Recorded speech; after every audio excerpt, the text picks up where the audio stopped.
अस्सलाम वालेकुम जी। सोबान इफ्तिखार राजा हाजिर खिदमत है। सुप्रीम कोर्ट ऑफ पाकिस्तान को खत्म करके उसके पैरेलल एक कॉन्स्टिट्यूशनल कोर्ट खड़ा करने की बातें हो रही हैं। अगर आपको एजेंसी या फिर कोई भी कानून नाफिज करने वाला इदारा उठाकर ले जाता है तो आपके पास ये हक बाकी नहीं रहेगा कि आप जमानत दायर कर सके। और इस तरह से मुतादिद ऐसी चीजें हैं जो आइंदा आने वाली आईनी तरमीम के हवाले से गुफ्तगू का हिस्सा बनी हुई है, डिस्कस हो रही है। इस खुसूसी वीडियो में आपके सामने रखेंगे क्या कुछ आईनी मुसव्वदे की तफसीलात हैं। चूंकि पिछले तकरीबन 2 हफ्तों से मुतादिद बार ऐसे मुसव्वदे मीडिया पर लाए गए जिनके बारे में बाद में यह दावा भी किया जाता रहा कि यह हकीकी नहीं है, लेकिन यह तो सबको पता है कि जो असल मुसव्वदा है और ये जो मीडिया पर सर्कुलेट करने वाले मुसव्वदे हैं, इनके तमाम तर जितने भी इकाइयां हैं या जितने भी इन पे चीजें दर्ज हैं वो कहीं ना कहीं आपस में एक जैसी होने वाली हैं। मुझे ज्वाइन करेंगे हैदर शिरादी, जिन्होंने सबसे पहले आईनी तरमीम का वो मसवदा ब्रेक किया था, यानी कि आप तक पहुंचाया था। और हैदर शिरादी के पास कुछ इनसाइड स्टोरीज भी हैं कि पार्लियामान में आखिर हो क्या रहा है। एक तरफ तो बिलावल भुट्टो और उनके साथ उनके इत्तेहादी शहबाज शरीफ और तमाम तर ये इत्तेहादी हुकूमत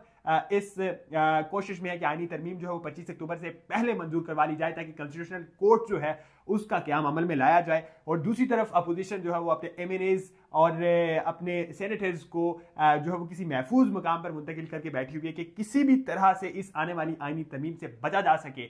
हैदर शिरादी, आपके वक्त का बहुत शुक्रिया। हमने पहले भी अपने व्यूवर्स को आगाह किया, आप वो शख्स थे जिसने सबसे पहले आईनी तरमीम का मुसव्वदा मीडिया पर ब्रेक किया था। उस मुसव्वदे में था क्या, और हमारे नाज़रीन के लिए बताइएगा क्या ये वही सर्कुलेट करने वाला मुसव्वदा था या असली मुसव्वदा था जो कहीं और डिस्कस हो रहा है। देखिए, अभी तक 5 आईनी तरमीम से मुतल्लिक मसवदे सर्कुलेट कर रहे हैं पीपल्स पार्टी की जानिब से। जो मैंने ब्रेक किया वो आपके सामने है, जिसमें एक तो फेडरल कॉन्स्टिट्यूशनल कोर्ट की बात की जा रही है, दूसरा प्रोविंशियल लेवल पर सूबों की सतह पर हर सूबे में एक आईनी अदालत के क़याम की बात हुई है। उसके तरीक़ाकार, जजेस की तैनाती का मामला, जजेस को हटाने का मामला, इसके अलावा कॉन्स्टिट्यूशनल कमीशन ऑफ पाकिस्तान जैसा कि हमने जुडिशल कमीशन का मामला है, उसी तरह का एक कमीशन बनाया जाए जो जजेस की तैनाती का तरीक़ाकार वज़ा करे, जजेस को हटाने से मुतल्लिक कुछ चीज़ें तय करे। ये सारी चीज़ें उस कमीशन में कौन कौन लोग शामिल होंगे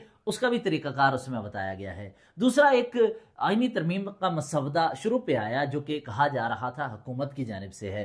तशवीशनाक जो लफ्ज़ इस्तेमाल किया आपने, ये अपोजिशन इत्तेहाद की जानिब से, यानी कि मौलाना फजलुर रहमान या असद कैसर की जानिब से कहा जाता रहा कि वो इसलिए तशवीशनाक है कि वो रियासती अदारे खासकर एजेंसीज को इतना एम्पावर किया जाएगा कि वो हम दोनों गुफ्तगू कर रहे हैं तो उठा के ले जाएं, या फिर वो असद कैसर के बकौल कि वो मसवदा जो बताया गया पीटीआई को, उसमें यह था कि किसी भी शख्स को जो मौजूदा अदालतें हैं यहाँ से उठा के मिलिट्री कोर्ट्स में ट्रायल किया जा सकता है।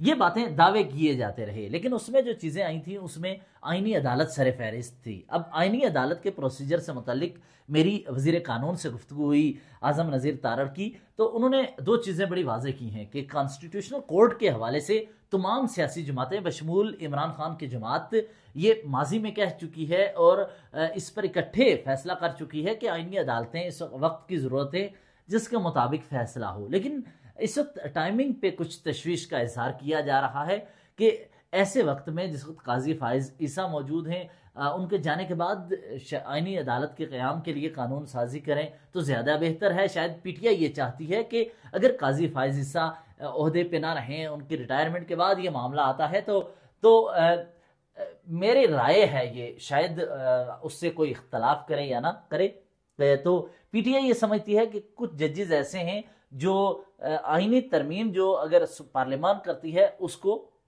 सुप्रीम कोर्ट के जरिए उसको उसके खिलाफ फैसला देंगे। वो ये इस किस्म के ज़ाहिर जो तहफ़्फ़ुज़ात है वो सिर्फ पाकिस्तान तहरीक इंसाफ की जानिब से नहीं है, बल्कि पूरे मुल्क में आइन और कानून पर दिलचस्पी रखने वाले तमाम तर लोगों के हैं, इस मुल्क में बसने वाली तमाम तर अवाम के हैं। वो पार्लियामान एक कंट्रोवर्शियल इलेक्शन के बाद जो है वो वजूद में आया, जिसके खुद वजूद पे बहुत ज़्यादा वैलिड किस्म के क्वेश्चन है और सिर्फ पाकिस्तान में नहीं बल्कि इंटरनेशनली उठाए गए हैं।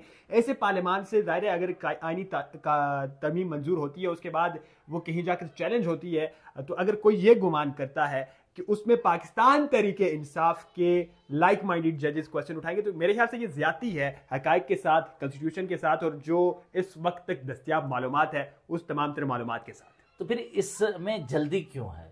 सवाल पहला ये भी है कि इतनी जल्दी क्यों है कि फौरी तौर पर इजलास बुलाया जाता है और कल नहीं 2-3 दिन कबल मौलाना फजलुर रहमान से जो कॉन्स्टिट्यूशनल रूम में मीटिंग हो रही थी इसकी पार्लियामेंट की कमेटी की, मैंने उनसे यही बात की तो उन्होंने एक बात निकलते हुए कही कि इनको पता नहीं क्या हो गया है हुकूमत को, यानी हाँ जिनको कहा, अच्छा जिनको कि हमें कहा जाता है कि बस एक रात के अंदर अंदर 10 घंटे के अंदर अंदर आईनी तरमीम कर लें। अब ये कहने वाले दोबारा अली शेर ने दोबारा सवाल किया कि मौलाना साहब आप किसका जिक्र कह रहे हैं, कौन कह रहा है कि 10 घंटे के अंदर अंदर, अच्छा ये जल्दी क्यों? और दूसरा शेख साहब, ये तो ज़ाहिर बड़े बड़े क्वेश्चन है, पिछले शायद जब से आईनी तरमीम की बात आई है बार बार डिस्कस हो रही है। कल SCO खत्म हो जाएगी, तमाम तरह ज़ाहिर है जो मीडिया की कवरेज है वो भी उससे आहिस्ता आहिस्ता डाइवर्ट हो जाएगी। 1-2 दिन तक जो है वो बातचीत जारी रहेगी कि SCO से हमने क्या पाया, क्या खोया, कितनी एक इन्वेस्टमेंट पाकिस्तान में लाई जा रही है, किस तरह से पाकिस्तान को खुशहाल बनाया जा रहा है, सफारती सतह पर क्या कामयाबी है, इंडिया के साथ क्या मुलाकात हुई, इस तरह की तमाम तर चीजें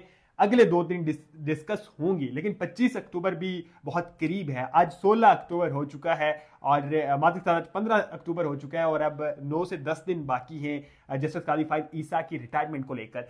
क्या आइंदा आने वाले ये जो 1.5 हफ्ते के लगभग वक्त बाकी बचा है, इसमें हुकूमत आपको कॉन्स्टिट्यूशनल अमेंडमेंट लाती हुई और उसे मंजूर करवाती हुई नजर आ रही है, और पसे पर्दा क्या कुछ तैयारियां हैं हुकूमत? देखिए, आईनी अदालत की हद तक बहुत सारी सियासी जमातों में इत्तफाक राय पाया जाता है कि आईनी अदालत का क्या होना चाहिए। इसके लिए जजेस की उम्र के हवाले से तहफ़्फ़ुज़ात हैं कि रिटायर्ड जजेस होने चाहिए। एक और तहफ़्फ़ुज़ात में से एक और पॉइंट कौन सी होगी? कॉन्स्टिट्यूशन नहीं, इसमें एक और पॉइंट वो ये कि अपोजिशन ये समझती है कि जो कॉन्स्टिट्यूशनल कोर्ट ऑफ पाकिस्तान का पहला चीफ जस्टिस होगा वो वजीर आजम चुनेंगे और जजेस वजीर आजम के उस अपना चीफ जस्टिस कमेटी बनाई जाएगी कॉन्स्टिट्यूशनल कोर्ट के चीफ जस्टिस की के मशवरे से 5 जजेस पहले बनेंगे।